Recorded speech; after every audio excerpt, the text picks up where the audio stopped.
What is his intellectual background? Immanuel Kant. This is German philosopher. If you happen to read The Enlightenment, I asked you to read last time, you would have come across Kant. Yeah, so we're not going to go much into Kant. You know idealism?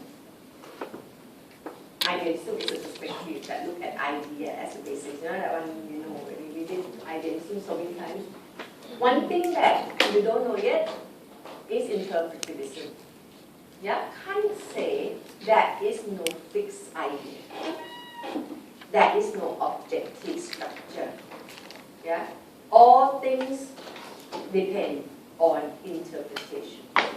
Yeah, all ideas depend on interpretation. So therefore, somebody like Kant was inspired Weber, and these people will talk about how we interpret the world.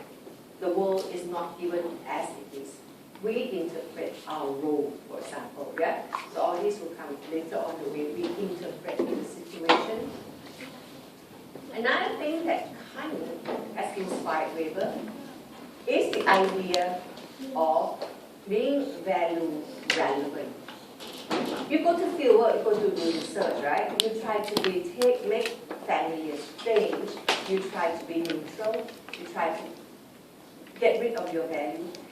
Kant say you can't really do that because value is you. Value is just part of you, you know? You always have it with you. So they agree that there must be some kind of value relevant in that as you do research. Doing research has to do with preconceived ideas, priori concept. Yeah, preconceived ideas.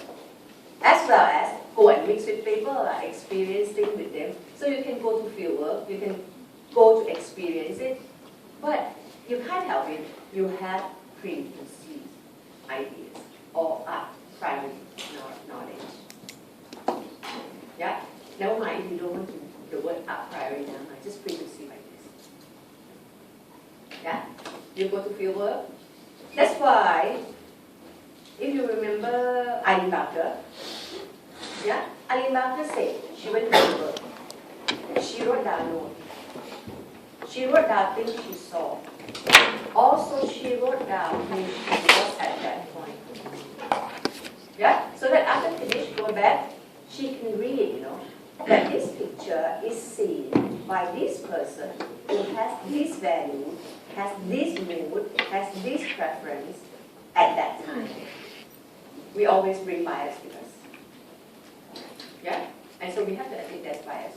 We have to try to check it. So she take note of what kind of bias she has as she observes. Right? Because they admit that there will be value relevant. This type of Kant, Weber, and all microsociology reject nomothetic, advocated ideographic theory. What is ideographic? Theory that is timely, that is specific. Yeah, you go to do, these people, you know, they focus on micro, the individuals, yeah? So the research that they do, they'll do something like personal observation. Yeah? In personal observation, you don't use random sampling, correct? Yeah? So, the reality that you have is right there, right here, right now, as you observe. The reality is just among those people to observe, cannot be generalized. There is no general knowledge.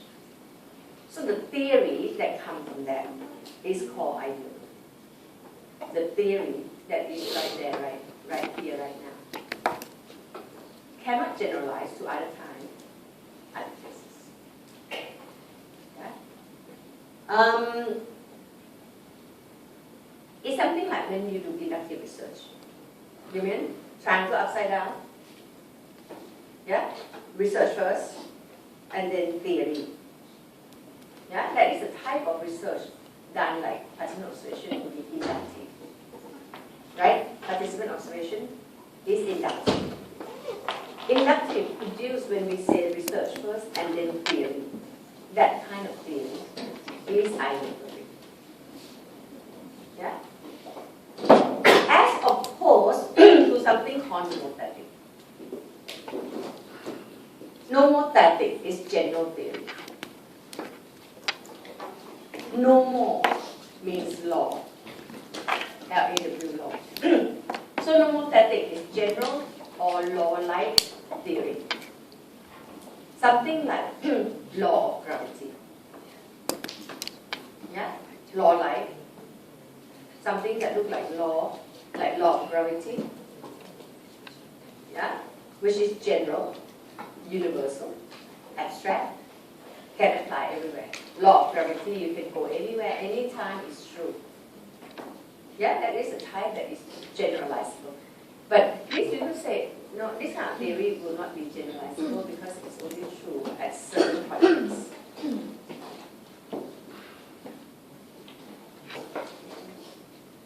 Yeah? Weber agreed with all these. Weber agreed with all these. Yeah? And wrote, if everything is changing, including what we know. Yeah? Later you understand this much more. He said there is no objective reality. Yeah? Everything depends on interpretation. People interpret things differently at different times. So there's no fixed reality. Depends on interpretation. So no fixed reality, everything is changing. So what we know also change. Yeah? If reality is ever changing, what we know also change a lot. Then we can't really know. Yeah? If that knowledge is general knowledge, we don't have it. Because things all the time changing. Knowledge also change. We can't really know.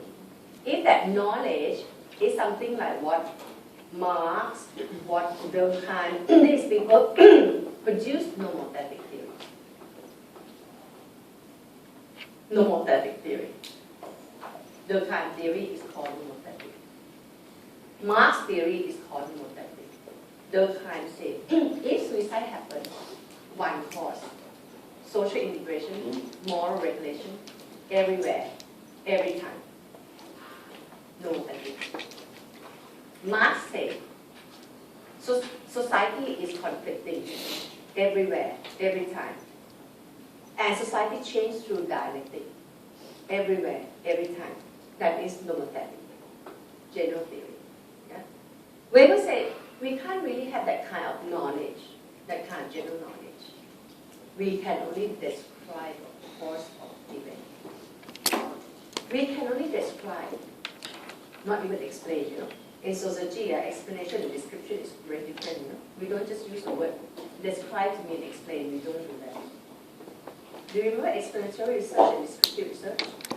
Yeah, the word describe, explain is actually quite different for us.